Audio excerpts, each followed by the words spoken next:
back to another broadcast, another rapid deployment, another show. We are going on Wednesdays now, forever, hopefully, at 4 p.m. Pacific, 7 Eastern. What's on my heart today? You always ask me that for some reason. What's on my heart today is my grandfather. Just out of the blue, when you have those thoughts or coming out of a dream or something, is my grandfather. And I'm going to back up a little bit here. I'm going to back up. People have asked me how I was so drawn to veterans, and how for some reason veterans are drawn to me. And as I always do, me, Val, I have my quiet time, and I really thought about it. Because I was never enlisted in the military. Long story there.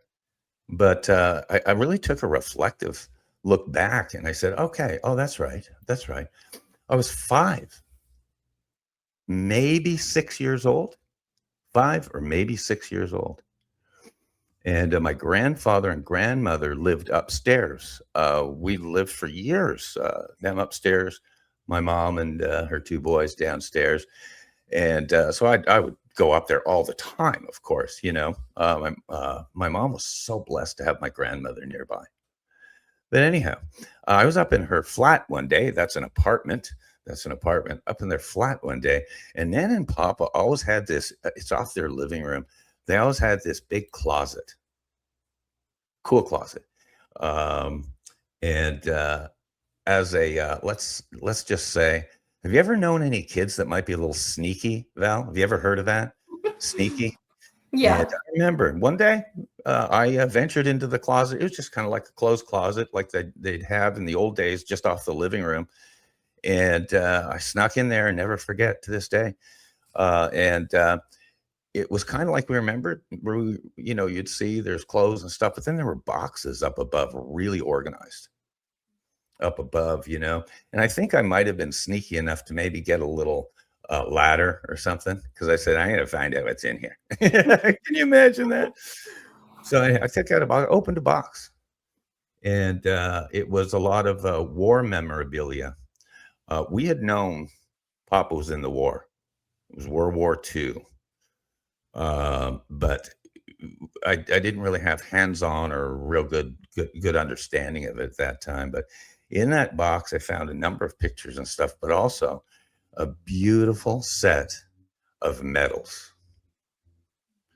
And there were 5, I remember. We'll do another segment on a future show, because I'd really like to show those. They looked almost new, and then I realized in 1964, 65, when I was a kid, the war was only 20 years behind us.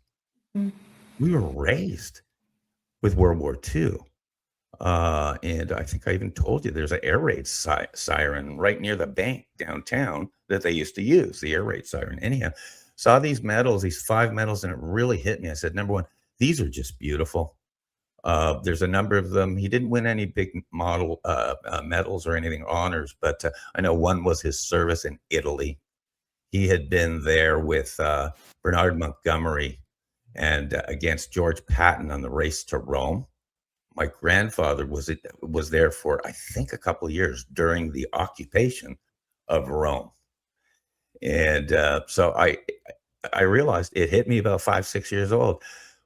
By being able to look and touch and feel, as they say, look and feel.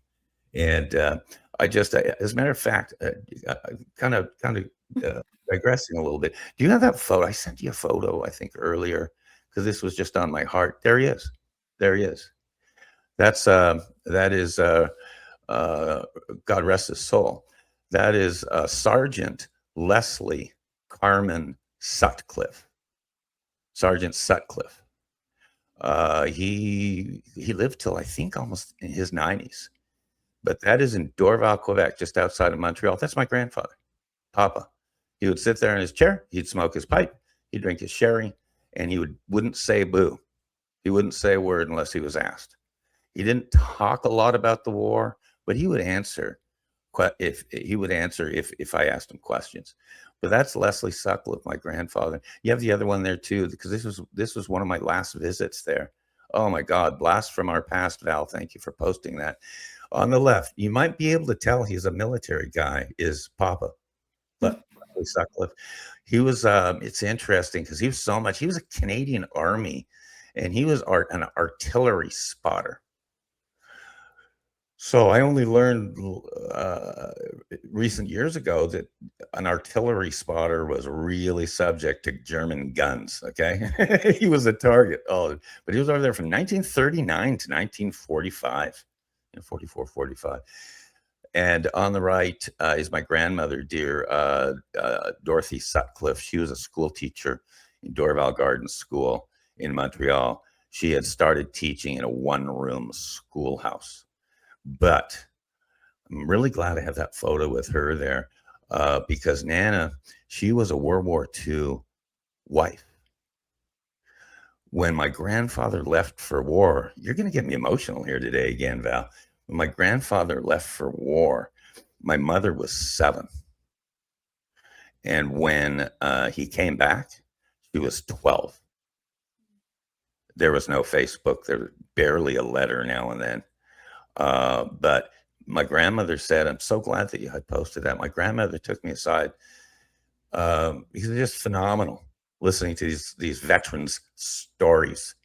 But she had said she was basically an army wife for 5 straight years, 4.5, 5. And she looked at me in the eyes once and she said, you know, Greggy, I don't know many women today